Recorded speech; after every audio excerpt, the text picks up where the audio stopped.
we're talking about telling stories, right? We're talking about Yes. making pictures and telling stories. And I've got a little bit of advice here. Four things up Okay. front. Four pieces of like positive advice. Six things to avoid doing, mistakes. For God knows what reason, from the moment I picked up a camera, I only wanted to work in story form. I didn't wander around and shoot random photos. I was never that good at it. And I was always, even if I was trying to wander around and shoot random photos, I would shoot one and then it would make me think of a story that was related to that one picture. And then I would go down the rabbit hole of that story. And I'm still doing that. Everything I do now if I'm working by myself on a project of my own, it's always a narrative. Yeah. And there are two things that when you're doing that kind of work, and what's very cool about doing programs like yours, Mark, and talking to like people, prosumers, pros, consumer photographers, there's a lot of people who want to do projects, but they're kind of unsure of how to get started. They don't want to make Exactly. mistakes, all of that stuff. But there's Yeah. two things, I think there's two ingredients you cannot substitute for, and that is time and access. Mm-hmm. The more time you have and the more access you have, the better your photographs will be. And there is no shortcut. There is no two ways around it. You have to get as much time as you can possibly get, and you have to get access. Right. And those two things for most of us are challenging because we have jobs, we have families, responsibilities, and access now is harder to get than it was 5 years ago, 10 years ago. And so, you really have to do your homework. So advice is spend as much time as possible, get the best access you can. I think when it comes to getting something like access or permission, you better have an elevator pitch for what you're Yeah. doing. True that. Now, step one is elevator pitch. So when someone says to you, "What are you doing?" you don't fumble. You have a short, concise, clear directive as to why you are there making pictures. You're not an Yeah. Instagrammer. You're not a tourist. You're not a looky-loo. I'm here doing a project. This is what photography is. This is how I'm doing it. Great. The second part of that is you should have a printed field guide, something small that goes in your bag that proves the kind of work that you're doing. Do not Right. show someone something on your phone. Do not do it. Right. Because no matter who you are, you show on your phone, it reduces you to an Instagrammer, a looky-loo. It just trivializes everything you're doing. When you hand a printed piece to someone in the field, they will stop what they're doing and they will look at it. They will give it undivided attention, and that's what you need to get the kind of access you're after. Boom. Point number two is there is a big difference between doing projects that are about inanimate objects as opposed to doing projects about people. A lot of photographers now, especially in the online space, they only shoot inanimate objects. They shoot houses at night. They shoot old buildings. They shoot urban abstract landscapes. There's no engagement with people at all, because when you engage with people, you are increasing your degree of difficulty exponentially. It is much, much trickier photographing people. So if you haven't done it, if you're a landscape photographer, great. Go do a project about people, because it will teach you so much about photography. It teaches you to work very quickly. It teaches you to read a scene just based on the feelings that you're getting from the people around you. You will know immediately whether or not it's okay to photograph or not based on the vibe of the scene that you're in. It forces you to engage with strangers. It forces you to explain yourself. It is such a wonderful experience. Even if you don't do anything with those photographs and you go right back to being a landscape photographer, I think the education that you get from photographing a story that's people-based is invaluable for understanding photography in general. And for whatever reason, I only do people-based stories. And it's made my life miserable at times, but it's also been one of the most rewarding aspects of being a photographer. Dan, I found more and more, I'm only interested in a photograph if there's a person in it. And I think naturally that's, okay, rocks, we can have, right, there's a certain aesthetic appeal there, but when you put a person into the photograph, and that's the other side of that, is you could be a landscape photographer and include people as well. Yeah. If you want to just get sure. Right. But it adds an element, a completely different element. Urban landscapes are a genre all to themselves, and some of the most famous photographers of all time work in that genre of urban landscapes, urban abstract landscapes with people.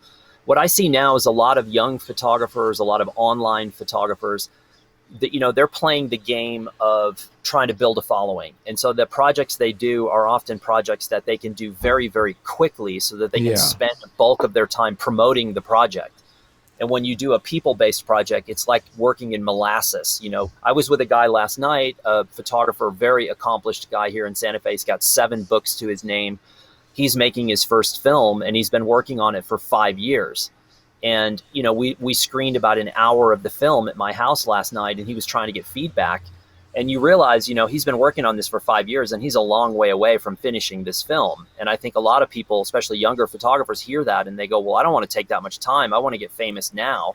Right. And so what do I have to do? And so that's why you see so much conformity, and you see a lot of like that, what I would call detached work, because you can do it quickly and then spend the rest of your time promoting it. Yeah. And so I think, there's nothing wrong with landscape, urban abstract landscape, shooting old buildings, doing that stuff. Absolutely nothing wrong with it. But I think testing the water and doing a project, like if you're an old building photographer, find the person who designed the building and go photograph them, do an official portrait and see what happens. It's a great education. Point I'm number with you 3. on that. Whoops. Point number 3. There we go. When you're telling a story in the field with photography, you're not making a portfolio. You're making a book. And there's a big difference. The book has a narrative. So if you go in the field and you shoot 10 buildings and you go, these are my 10 best buildings, that may or may not tell a story. So when you start to do projects and stories, you have to photograph differently. And you have to photograph things that are educational images, transitional images. They're images that link aspects of the story. They link chapter to chapter, but they may not be aesthetically beautiful. So all of a sudden you're designing your book or your magazine and you're like, oh, these are my 10 best images, but they don't tell a story at all. I've got to add in all these other things, and I've got to use those 10 best images as the backbone, but I have to include all these others. Otherwise, the viewer is going to be like, what's going on here? I don't understand this story. I don't know what I'm looking at. I'm looking at a bunch of, 10 great photographs, but like, what's the point? Yeah. So it's amazing. It teaches you to look at things in a very, very different way, and to photograph stuff that you would probably walk right by. If you were just shooting for your portfolio, you'd be like, well, I don't need that. But man, and here's the really, really fun part is when it comes time to design the publication, you get to sequence all those. And there's nothing more challenging than taking like 20 portfolio images, the 20 best images from a project, and then layer in all of the transitional educational images that help tell the story into one narrative. That's the forgotten child of book publishing, is the sequencing aspect. And that's the power of sequencing, is like a roller coaster ride. Those 20 images are bringing people up and shocking them and bringing them down and bringing them back up, and all the rest of it is filler. The last bit of positivity advice here is to settle on your technique at the beginning of the project, and don't ever think about it again. If you're in the middle of a project and you're still changing gear and changing lenses and changing technique, you might as well start over. Because what people want at the highest levels of photography, whether it's a photo editor, an art buyer, an agent, a gallery, a curator, a collector, a book publisher, they are looking for cohesive work. They're looking for cohesion all the way through a project, start to finish, one consistent, cohesive look. I do not see books ever published by people who are changing techniques. That doesn't work.